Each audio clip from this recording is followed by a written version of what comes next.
Alan Shearer said the players had given up on Solskjaer. Danny Murphy, he was on the Jim White and Simon Jordan show at 10 a.m. this morning, by the way, if you want to tune in after our show. He was saying that if United want to compete with the big teams now, they need to change their manager. Also heard a really scathing review by Michael Owen, which I found difficult to disagree with, and I quite enjoyed listening to him break it down. He basically, Jamie, was saying, look, if their plan is to play more defensively against teams that are better than them, and then stick a load of attacking players on against teams that they feel that they can beat, that's not the right plan. And he was saying, look, they need to weed out the players that aren't good enough. That's how you get to the title-winning teams. Yeah. Well, look, I mean, I look at the team and it should be competing so much higher up the table. I mean, they're 6th place now, but I watch the way that they play and it's just not the Man United that I used to know and love. You know, they just got no sort of intensity. They look scared. You know, they come up against Man City and they look scared. Every time they went forward, you know, they just look poor at the back. Wan-Bissaka had a really bad game. Eric Bailly doesn't look comfortable. Varane's a big loss for them. But yeah, they just looked lost for ideas. Ole Gunnar Solskjaer, you know, he wanted to play this free-flowing attacking football. They weren't getting results, so then he went back to this sort of the 3-5-2, played against a really poor Spurs side, got a result. And then against Atalanta, it got exposed. And then, you know, Man City, I knew they was going to get pumped, but you know, it was lucky it was only 2-0. David De Gea, I know he was at fault for for the goal, yeah, but for the first half hour, David De Gea kept him in it. It could have been 4-5 in 20 minutes. He was brilliant, but yeah, it's the same old argument, Laura. We have it every week with Ole Gunnar Solskjaer. You know, we don't know what's going on behind closed doors. We don't know what they really want to do with this, you know, with the team and what they want to do with Ole Gunnar Solskjaer, but come on, he's not getting a tune out of the players. It's just not good enough. Okay, in today's Sun goals pull out, the headline there is "Dead Man, You Walking." Ollie can't go on like this. Let's get some more reaction. Neil Custis writes that the club have hit a brick wall and he joins us now. Good morning, Neil. Hi, good morning. Morning, thanks for coming on this morning. You've had a few reactions that we've just picked out there. What are your thoughts on what's happening at United at the moment?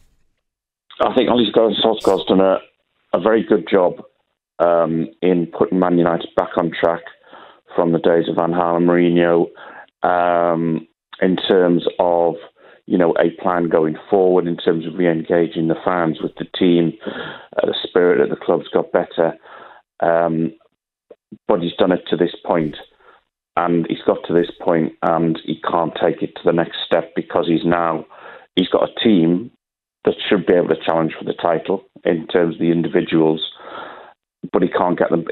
But when he's coming up against the elite, against the Klopp, against the Guardiola, probably against Tuchel in a fortnight or however long it is when they play them, he can't compete. So he's done the right job. He's done the job asked of him, but that somebody needs to take it on to the next stage. Now, that doesn't mean you necessarily abandon a plan. It just means you need a change. And you look at Chelsea, which everyone thought was a basket case, and actually it's a template for success when they keep changing coaches and they keep getting success. Sometimes the one player needs a different voice, a different idea, a different something just to recharge the batteries, get the club going again. And I think that's the point we've reached. Neil, who is that guy though? Because, you know, before Spurs took Antonio Conte, I thought he would have been maybe the right fit for them. But who's that guy if Ollie did get the sack? Who's out there? Well, no, that's the point. Conte, I think, would have done that job. The Pochettino sort of boat has sailed. Can you entice Brendan Rodgers away from Leicester? I mean, Manchester United are still, for me, the biggest club in the world. Can you turn that down if you're at Leicester? So obviously, you know, could they go for him? There's all the talk of Erik ten Hag at Ajax, which he's very good choice. So you know, they need to scout around, you know, and see. I mean, I did a story a couple of weeks ago with 4 names that an agent had been approached to approach 4 names to see what their plans are. Would they be interested? Would they come just as a contingency if what we feared would happen? continues to happen, and it is continuing to happen. I think it's mad, isn't it, that we're even kind of saying they're going to have to scout around and find a manager. It's Manchester United. You used to kind of assume that everyone would automatically want that job, and maybe they still will, but I kind of agree with you now. I feel like they missed out on so many world-class managers that could have gone in there. And I've definitely been a fan of Ollie, especially where sometimes he's pulled out these incredible results against Manchester City, in fact, where you've gone, oh, actually, like, weirdly, he's managed to get the number on Pep, 4 times in a row or something like that in terms of Manchester derbies. And then you saw the game at the weekend, and it's like, oh God. But let's focus on those individual performances as well, because there are players that are not living up to their potential. And I don't know what's happened to Harry Maguire, but a number of players actually in that team. I was listening to Roy Keane at the weekend as well, and he was just going in on having McTominay and Fred. He's just not happy with it at all. And again, going in on David De Gea. I can't agree with them on De Gea, because as James said there, De Gea made 4 or 5 world-class saves. He did. To keep them in it. And actually Bruno Fernandes said after the game, he admitted that it's as well we've got De Gea, because and we need to give him more protection, because you can't be relying on him to making all these world-class saves. The point is, this season, when we're talking about, would let managers go and people they could have got and stuff like this, Ollie had got them third, he'd got them second, he'd got them into a major final. They were getting to semi-finals. The start of this season, Ronaldo comes back, a wonderful afternoon. Well, one wonderful me, I'm a Newcastle fan, but that wonderful afternoon for Old Trafford when he came back, they beat Newcastle. And at that point, you're thinking to yourself, well, actually, this looks all right.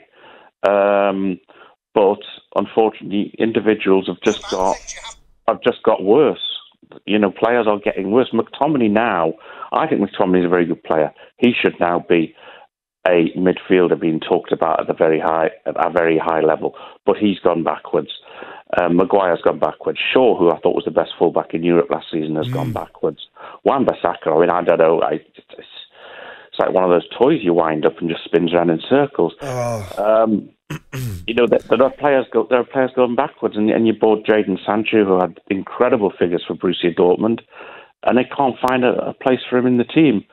So there's a lot of, but again, it's what I'm saying earlier, that he was getting a tune out of these players. This team was, it was being built, it was being formed and going in the right direction. The criticism in the past was about a scattergun approach, getting people in like Schweinsteiger and Sanchez and the like, who just weren't, just weren't coming. They were coming for the money. They weren't coming for Man United. So they went to a different strategy, and it started moving slowly in the right direction, which is what you wanted. You didn't want this scattergun approach. But as I say, it's now hit that wall where you need a manager of greater experience at the very highest level to get a hold of what I think is a very good squad and take it that next step. Just a quick one, Neil. Can I ask you about Eddie Howe going on at Newcastle as a Newcastle fan yourself? Well, I would have loved Unai Emery. What went wrong there, I don't know. So, we need someone to keep the club up initially, and to keep it up again the following season. Why they also build a team that can challenge, and we saw what Eddie has done in previous job. And good luck to him.